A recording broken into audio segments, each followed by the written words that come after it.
about a 45-minute panel. We'll start off with the introduction with each one of them. As and when you hear your name, request you to please come up on stage. Post the panel discussion. I'm sure there are going to be a lot of questions that the audience might like to pose to you. So we've reserved about 10 minutes for a Q&A with the house.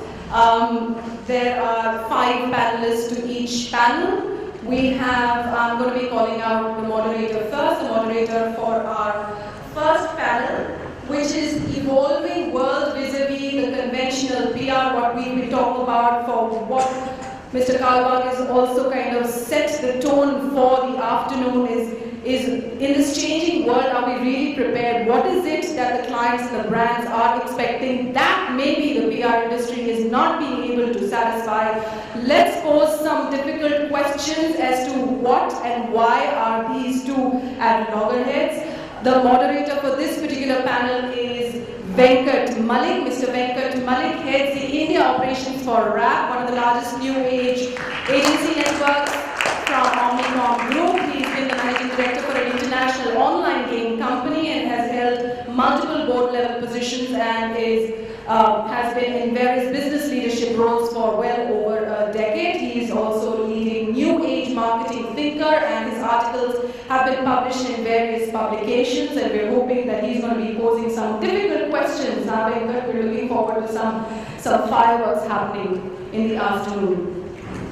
I'd also like to call on stage now Mr. Paresh Chaudhary, the Chief Executive Officer of Madison Public Relations, a unit of Madison World, one of India's largest 360-degree communication consultancies. Under his leadership, Madison PR was awarded the PR Agency of the Year 2013 and fastest growing agency in India, won many international and Indian industry awards for campaigns across brands, corporate and social. Mr. Chaudhary has been given the honor to represent India at the Cannes Lions International PR Jury in Dubai in 2014. Are you happy, Paresh, with that applause that you got? Oh, yeah. Oh, you are? Don't clap! Please make it louder after the panel session. Alright, and Mr. Madan Behel, the co-founder and managing director of Ad Factors PR, India's largest public relations firm. In 2013, the firm was recognized as Asia Pacific Financial Consultancy for the Year by the Holmes Report. Mr. Behel was separately recognized for individual outstanding achievement to the PR industry. He is the co-vice chair of PROI Worldwide for Asia Pacific region and is also the member of the governing council of the Yoga Institute Mumbai. Is that correct? Wow, that's amazing. Ad Factors PR was also recognized as the India Consultancy of the Year by the Holmes Report. Thank you so much for taking the time. Next, of course, Mr. Sudeep Narayan, Marketing and PR Director with Volvo Auto India. Sudeep has successfully driven all marketing and communication campaigns in his very enriching 4 years with the company.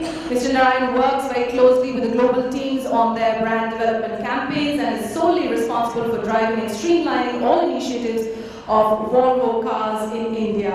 A great friend, and I am looking forward for you also to be pending some questions that Venkat is going to be posing to you, difficult ones, yeah. And last but definitely not the least, a lady that I admire most, Miss Roma Balvani, responsible for driving communications, sustainability and CSR as a strategic function across Vedanta Resources and Scissors Terralite Limited Group companies and business units. She oversees the key portfolios of sustainability and CSR and champions best practices for sustainable measures and licensed to operate community development initiatives which can affect safety, health and the environment that are undertaken by the businesses within the group. At Vedanta, she is also the brand custodian, drives development and implementation of group's brand value, creating a robust internal communication and external positioning strategy. Somebody who has a treasure trove of experiences, as I've heard her on multiple platforms, and of course we share a common love for across the border. Yeah? Looking forward to a great panel, and it's over to you, Venkat.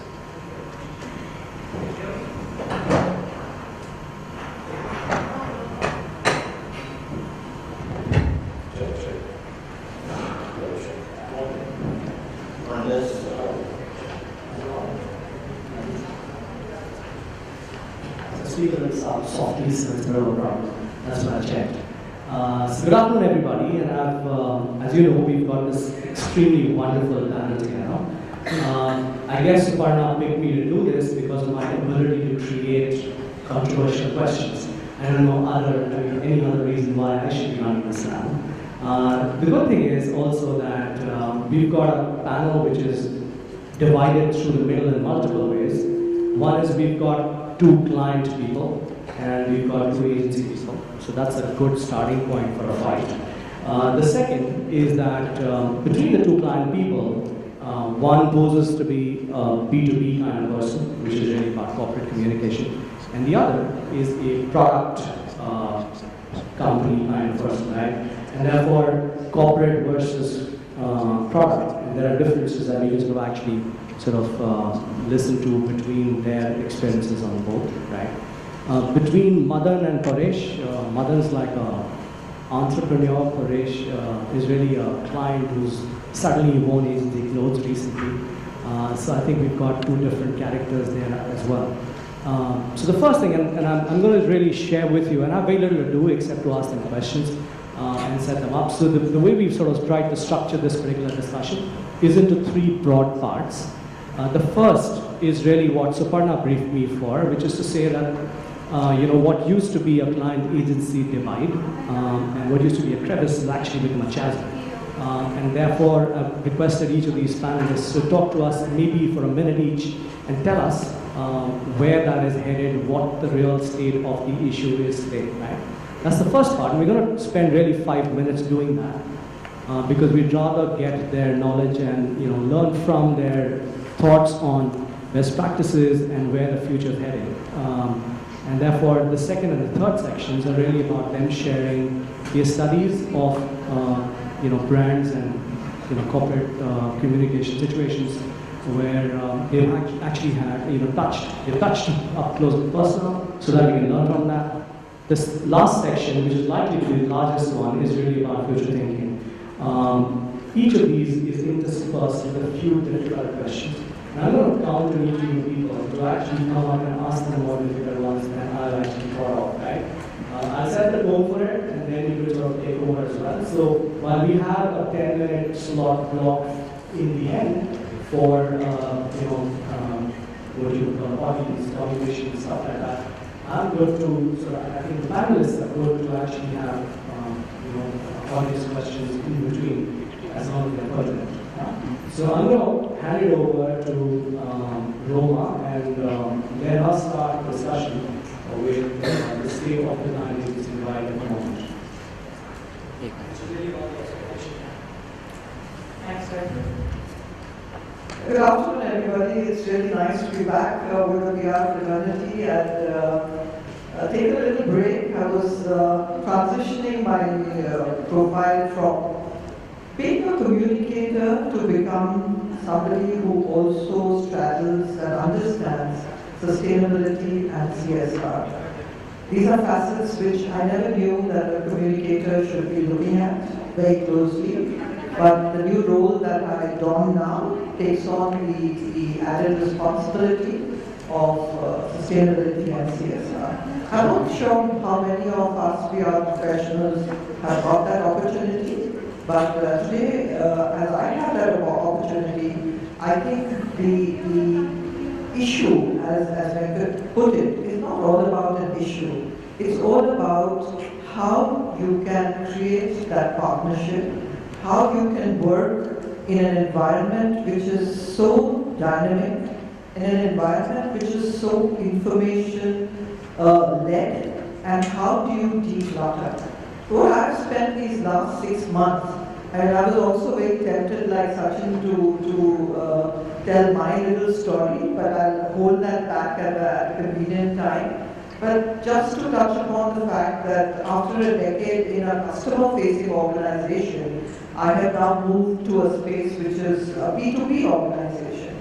I'm not sure how many of you all know, because my fellow panelists over here thought that I was still in a B2C organization, and said, you have 2 panelists who will speak the same language. And I hasten to add and to share that no, you're going to speak B2C and I'm going to speak B2B. So I guess that was on a lighter note that we got introduced to each other, because our moderator was very kind enough to get us together and to make sure that we toe the line with him and we behave ourselves. So here we are, talking about this whole partnership, which I think has become very relevant, very important in today's context. It's become very relevant, and you have to stay relevant. So that's something which I think is what we should reflect upon.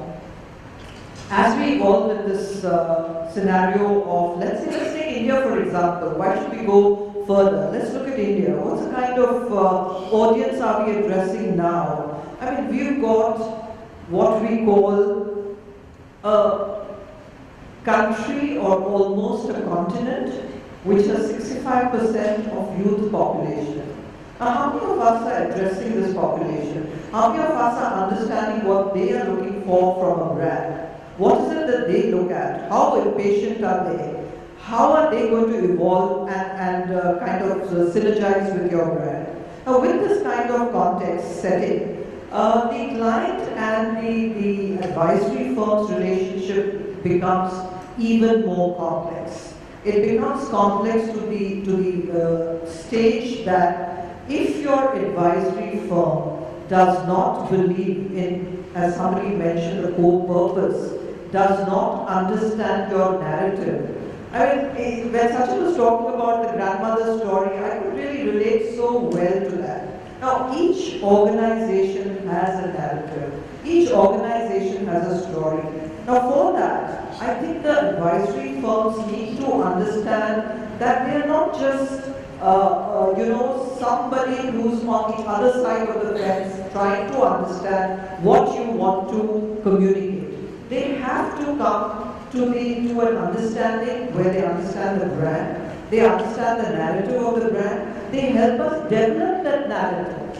I will not be comfortable with an advisory firm who just comes and says, this is what we offer, these are our strengths. No, that's not what I want. Every good advisory firm can do that. What is it different?